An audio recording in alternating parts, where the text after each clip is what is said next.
ప్రస్తుతం హైదరాబాద్ మండలంలో 15వ వార్డులో ఉన్నాను. ఎవరికి ఏ ఆపద వచ్చినా అటెండ్ అవుతాడు, ఆదుకుంటాడు అని మనకి ఇన్ఫర్మేషన్ తెలిసింది. ఎదురులేని లీడరు మైసమజన జాతరలో తిరుగులేని క్యాడరు రాని ఎవడొస్తాడు రాని అడ్డెవడొస్తాడు రాని ముందెవడొస్తాడు రాని సురేషన్న గెలుపు అన్న, అసలు మీరు కౌన్సిలర్ గా పోటీ చేయాలనే ఆలోచన ముందు ఎలా వచ్చింది, ఎందుకు వచ్చింది? గతంలో అసలు మీ వార్డులో మీరు ఏమేమి సేవా కార్యక్రమాలు చేశారు? చాలా మందికి అంటే చాలా నేను చెప్పడం కాదు, ప్రజల్లోకి వెళ్ళి మీరు తెలుసుకోండి. చాలా మందికి పెళ్ళిళ్ళు. అసలు ప్రధాన సమస్యలు మీ వార్డులో ప్రధాన సమస్యలు ఏమున్నాయి? వార్డులో ప్రధాన సమస్యలకు వచ్చేసరికి అసలు మీరు గెలిచిన తర్వాత ఈ వార్డులో మీరు ఎలా అభివృద్ధి చేస్తారు? ఫస్ట్ ఏ వర్క్తో స్టార్ట్ చేస్తారు? ఫస్ట్ నేను దేవుని వల్ల గెలిచి 100%, 100గా 101% నేను. అసలు ఇప్పుడు మీరు చిన్న వయసులో రాజకీయాల్లో అడుగుపెట్టారు. కొందరు అనుకుంటారు కదా, చిన్న ఉండు, ఏది చిన్న ఉంది, ఏమి ఎలా అభివృద్ధి చేస్తాడు, ఏం చేస్తాడు అన్నటువంటి అలాంటి వాళ్ళకి మీరు ఏం చెప్తారు? యువత రాజకీయాలకు రావాలని దేశమంతా చెప్తుంది. నమస్తే, వెల్కమ్ టు ఫైర్ మీడియా. నేను ప్రస్తుతం మొయినాబాద్ మండలంలో 15వ వార్డులో ఉన్నాను. ఎవరికి ఏ ఆపద వచ్చినా అటెండ్ అవుతాడు, ఆదుకుంటాడు అని మనకి ఇన్ఫర్మేషన్ తెలిసింది. మనతో పాటు సురేష్ యాదవ్ గారు ఉన్నారు. ముందుగా వెల్కమ్ చేద్దాం. నమస్తే అన్న. అన్న, అసలు మీరు కౌన్సిలర్గా పోటీ చేయాలని ఆలోచన ముందు ఎలా వచ్చింది, ఎందుకు వచ్చింది? గత 10 సంవత్సరాలుగా నేను పాలిటిక్స్లో ఉన్నా. ఓకే. నేను ఒక 5 సంవత్సరాల క్రితం నుంచి సర్పంచ్ అవ్వాలని, ఒక విలేజ్ సర్పంచ్ కావాలని, దాంట్లో ప్రజలకు నేను సేవ చేయాలని అనుకున్నా. ప్రజలకు సేవ చేయాలని అనుకున్నా. చాలా అభివృద్ధి కార్యక్రమాలు చేసిన. మా విలేజ్లో చాలా డెవలప్మెంట్ లేదు. మోరీలు కానీ, సీసీ రోడ్లు కానీ, చాలా మందికి ఇల్లు లేకుండా కూడా చాలా మంది ఉన్నారు. వాళ్ళందరికీ నేను హెల్ప్ చేద్దాము, నా వల్ల జరిగిన హెల్ప్ చేద్దాము, మా ఊరిని అభివృద్ధి చెందామని గ్రామ సర్పంచ్గా పోటీ చేద్దాం అనుకున్నాను. అనుకోకుండా మున్సిపాలిటీ కావడం వల్ల ప్రజలే నన్ను ఎంతో మంది, నేను వద్దు అనుకున్నా చాలా మంది ప్రోత్సహించి నన్ను మీరు కౌన్సిలర్గా నిలబడండి, 15వ వార్డులో మా అన్ని ఓట్లు మేము ఉన్నాయి, మేము కష్టపడి మిమ్మల్ని గెలిపిస్తాము, మీరు వస్తేనే మాకు అభివృద్ధి చెందుతుంది, మాకు చాలా మంది చాలా హెల్ప్ చేశారు, మీరు తప్పకుండా మీరు నిలబడాలి, పోటీ చేయాలి అని చెప్పి అందరి ప్రోత్సాహం వల్ల నేను కౌన్సిలర్గా పోటీ చేయాలనుకుంటున్నాను. అన్న, అసలు ఈ రాజకీయాల్లోకి వచ్చి ఎన్ని సంవత్సరాలు అవుతుంది? అసలు ఈ బీఆర్ఎస్ పార్టీలోకి ఎందుకు వచ్చారు? ఒక 15 సంవత్సరాలు అవుతుంది పాలిటిక్స్లో ఉండి. ఓకే. బీఆర్ఎస్ పార్టీలో లాస్ట్ టైం ఎమ్మెల్యే ఎలక్షన్స్కి కాళయ్య యాదయ్య గారి ఆధ్వర్యంలో కలవడం జరిగింది. ఎమ్మెల్యే ఎలక్షన్లకు కూడా యాదయ్య గారికి చాలా హార్డ్ వర్క్ చేశాము.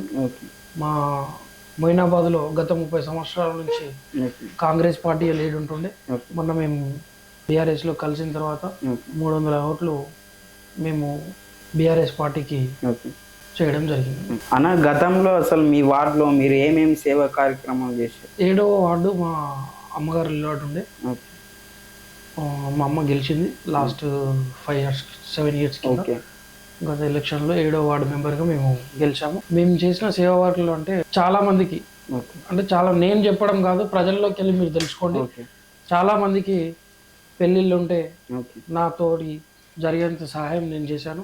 ఎవరింట్లో కానీ అనుమాన కారణాల వల్ల ఎవరైనా చనిపోతే వారికి కూడా అంత్యక్రియలకు నేను హెల్ప్ చేశాను. ఇంకా కరోనా టైంలో కూడా ప్రతి ఒక్కరికి బాధల్లో ఉన్న వాళ్ళకి తినడానికి తిండి లేని స్టేజ్లో, బయటికి వెళ్ళకుండా ఉన్నటువంటి స్టేజ్లో నేను ప్రతి ఒక్కరికి కూరగాయలు కానీ, కిరాణా ఐటమ్ కానీ, నాతో జరిగినంత సహాయం నా తరఫున ఒక కిట్, సురేష్ యాదవ్ అని ఒక కిట్ ప్రతి ఒక్క గడపకు ఇవ్వడం జరిగింది. మొయినాబాద్లో ఎంతోమందికి ఇండ్లు లేని వారికి కానీ నాతో కలిగిన సహాయం, మొత్తం ఇల్లు కాకుండా స్టీలు, సిమెంటు, బండలు ఏదో ప్రతి ఒక్కరికి నా వల్ల జరిగిన హెల్ప్ చేశాను. హాస్పిటల్స్లో కానీ ఎవరికైనా ఏదైనా ప్రాబ్లం ఉన్నా నా దగ్గరకు వచ్చిన వారికి 10 అడిగిన వారికి 5 ఇచ్చి హెల్ప్ చేశాను. అంటే ఆపదలో ఉన్న వారిని ఆదుకున్నాను. అన్న, అసలు ప్రధాన సమస్యలు మీ వార్డులో ప్రధాన సమస్యలు ఏమున్నాయి? మా వార్డులో ప్రధాన సమస్యలకు వచ్చేసరికి CC roads main problem. Roads లేవు, ఎలక్ట్రికల్ వైర్స్ కూడా అన్ని తికమకగా అక్కడేటు ఉన్నాయి. వాటిని క్రమబద్ధీకరణ చేస్తాను గెలిచిన తర్వాత. సీసీ రోడ్లు అన్ని మరమ్మతులు చేస్తాను, డ్రైనేజ్ లేదు. ఓకే. ఇంకా చాలా మందికి ఎన్నో ఒక 20-30 సంవత్సరాల నుంచి ఉన్నవారికి కూడా ఇక్కడ సొంతంగా ఇల్లు కానీ ఏ ప్రభుత్వం నుంచి కూడా ఇప్పటి వరకు వాళ్ళు ఎటువంటి సహాయం పొందలేరు. ఇండ్లు లేని వారు 30 సంవత్సరాలు అవుతుంది, 25 సంవత్సరాలు 30 సంవత్సరాలు అవుతుంది మొయినాబాద్లో ఉండి వారికి ఎటువంటి ఇండ్లు కానీ ఏం కానీ లేవు. ఇప్పటికీ అదే కిరాయిలలో ఉంటారు.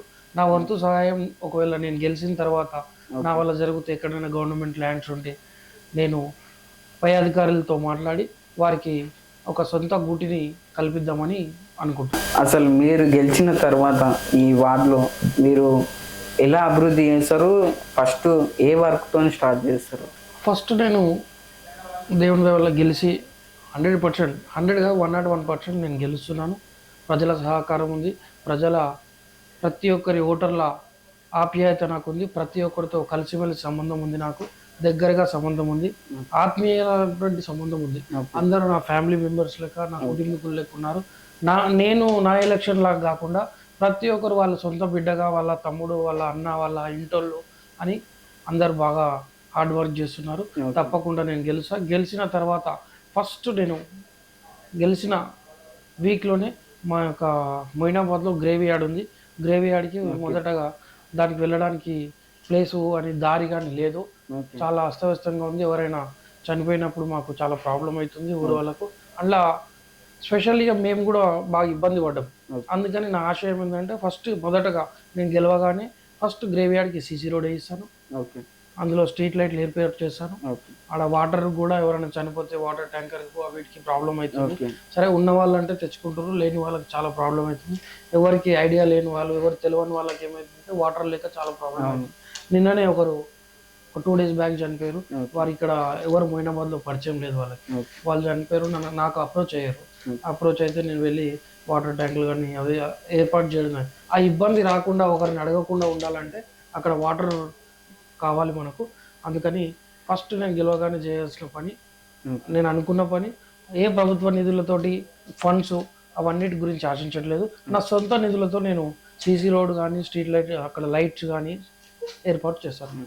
మరియు మా కాలనీలోని Lakshmi Ganapathi Nagar 1, 2, Gulshan colony, Gulshan 1, 2, Bharadwaj, cyber city 1, cyber city 2, Mustafa కాలనీలో ఈ యొక్క నా 15వ వార్డులో ప్రజలకు నాకు ఓటు వేసి గెలిపించిన వారికి ప్రతి ఒక్కరికి ఎటువంటి బాధలున్నా, ఎటువంటి అవసరాలున్నా, ఎటువంటి ప్రాబ్లమ్స్ ఉన్నా తక్షణమే నేను చర్యలు తీసుకుంటాను. నా యొక్క మొబైల్ నంబర్ కొత్తగా స్పెషల్గా 15th వార్డు గురించి ఒక నంబర్ తీసుకున్నాము. ప్రతి ఒక్కరికి ఓటర్ నేను అడగడానికి వెళ్ళినటువంటి ప్రతి ఒక్కరికి నంబర్ ఇస్తున్నాను. వాట్సాప్ హెల్ప్ లైన్ నంబర్ కూడా పెడుతున్నాము. తక్షణం ఏమైనా ప్రాబ్లం ఉంటే నేను వెళ్ళి వాళ్ళకు హెల్ప్ చేస్తాను. అన్న, అసలు మీరు అంత గట్టిగా చెప్తున్నారు గెలుస్తామని. అసలు ఈ రాష్ట్రంలో బీఆర్ఎస్ పార్టీ అధికారం లేదు, ఎలా గెలుస్తా అంటారని చెప్తున్నారు మీరు? పార్టీకి సంబంధం లేదు, పార్టీకి సంబంధం లేదు. నా ఫేస్ ఫీలింగ్, నా పైన ప్రజలకు ఉన్న అభిమానం, నేను చేసిన ప్రజలకు సేవ 100% నన్ను గెలిపిస్తుంది. అసలు ఇప్పుడు జనరేషన్లో యూత్ కీలకం కాబట్టి మీ వార్డులో ఉన్న స్టూడెంట్ కానీ యూత్ కానీ మీరు ఏం చెప్పాలనుకుంటున్నారు? నా వార్డులో ఉన్న 15వ వార్డులో ఉన్న ప్రతి ఒక్క యూత్, ప్రతి ఒక్క ఇంటి, ప్రతి ఒక్క యూత్ మెంబర్స్, అన్నదమ్ముళ్ళు అందరూ, ఒక ఇంట్లో 4 యూత్ ఉంటే 4 కూడా నాతోనే ఉన్నారు. నా తమ్ముళ్ళు నా గురించి వర్క్ చేస్తున్నారు. వారందరి భవిష్యత్తులో వాళ్ళకి ఏం ప్రాబ్లం ఉన్నా ఏమున్నా నేను 100% వాళ్ళ తోడు ఉంటా. ఒక అన్నలాగా, ఒక తమ్ముళ్ళలాగా వాళ్ళతో ఉంటా. ఈ ఎలక్షన్స్ ఒక 10 రోజులు మాత్రమే. వాళ్ళందరికీ కూడా ఒకటే చెప్తున్నా, వేవవాదాలు ఎవరు లేకుండా, ఎవరితో ఉండకుండా మంచిగా ఉండండి. మన వర్క్ ఏదో మనం చేసుకుందాము. తర్వాత మళ్ళీ ఎవరు స్టడీస్ వాళ్ళు కానీ, ఎవరికి పని లేని వారికి కానీ, ఎవరికన్నా లేని వాళ్ళకి బిజినెస్లు కల్పిస్తారని తప్పకుండా ప్రామిస్ చేస్తున్నాను. అన్న, అసలు చివరిగా మీ వార్డులో ఉన్న ప్రజలకు, ఉమెన్స్ కానీ అందరికీ ఏం చెప్పాలనుకుంటున్నారు? అందరికీ నేను చెప్పదలుచుకున్నది ఏంటంటే, గత 5 సంవత్సరాలు నా అపోజిషన్ అభ్యర్థి 5 సంవత్సరాలు ఎంపీటీసీగా ఉన్నాడు. అన్నకి మీరు ఛాన్స్ ఇచ్చారు, మీరు అందరు కలిసి గెలిపించారు. ఇప్పుడు నేను కొత్తగా ఉన్నా, ఏ రాజకీయాలు లేనప్పుడు, ఏ పాలిటిక్స్ లేనప్పుడు, నేను ఏ పార్టీలో లేనప్పుడే ఊరికి చాలా నేను అనుకున్నంత వరకు, నాతో అయినంత వరకు సేవ చేసిన. ఇది ఒక్కసారి నాకు కూడా మీరు ఛాన్స్ ఇచ్చినట్టయితే, నాకు ఒక అవకాశం ఇవ్వండి. నాకు ఒక అవకాశం ఇస్తే తప్పకుండా మన 15వ వార్డు అభివృద్ధిని అప్పుడు నేను చూపిస్తాను. చెప్పడంలో మాటలలో కాదు, అందరూ మాటలు చెప్తారు, నేను మాటల్లో కాదు చేసి చూపిస్తాను. ప్రతి ఒక్కరు అక్కలు చెల్లెళ్ళు అన్నలు తమ్ముళ్ళు ప్రతి ఒక్కరు దయచేసి నాకు ఒక అవకాశం ఇవ్వండి. అన్న అసలు ఇప్పుడు మీరు చిన్న వయసులో రాజకీయాల్లో అడుగుపెట్టారు. కొందరు అనుకుంటారు కదా, చిన్న ఉండు, ఏజ్ చిన్న ఉంది, ఎలా అభివృద్ధి చేస్తాడు, ఏం చేస్తాడు అన్నటువంటి అలాంటి వాళ్ళకి మీరు ఏం చెప్తారు? ఏజ్తో సంబంధంలో యువత రాజకీయాలకు రావాలని దేశమంతా చెప్తుంది. ఓకే. ఏజ్తో నేను అతనికంటే చిన్ననే ఉండొచ్చు, కాకపోతే అతనికి మించిన అభివృద్ధి చేసిన నేను ఓకే. ఏ పాలిటిక్స్లో లేకముందు ఎవరు లేకముందే నేను ఇప్పుడే కాదు గత 10 సంవత్సరాల నుంచి నన్ను అడగడం కాదు, మొయినాబాద్లో ప్రజలను అడగండి, మీరు పోయి ఒక్కొక్క పబ్లిక్ని అడగండి, ఒక ప్రతి కాలనీలో ప్రతి గల్లీలో అడగండి ఓకే. నేను ఏం చేసినాను అనేది. ఏజ్ అని కాదు, యువతనే రాజకీయాల్లోకి రావాలి. ఇంకా నాతో పాటు 26 వార్డులలో యువత ఎవరెవరైతే నిలబడ్డారో ప్రతి ఒక్కరు కష్టపడండి, గెలవండి.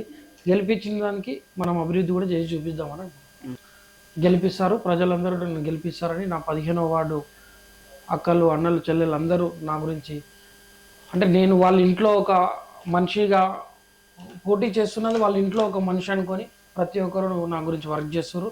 తప్పకుండా నేను గెలుస్తున్నా. గెలిచిన తర్వాత నేను ఇప్పుడు చెప్పిన మాటలలో కాదు, చేసి పనుల్లో చూపిస్తాను.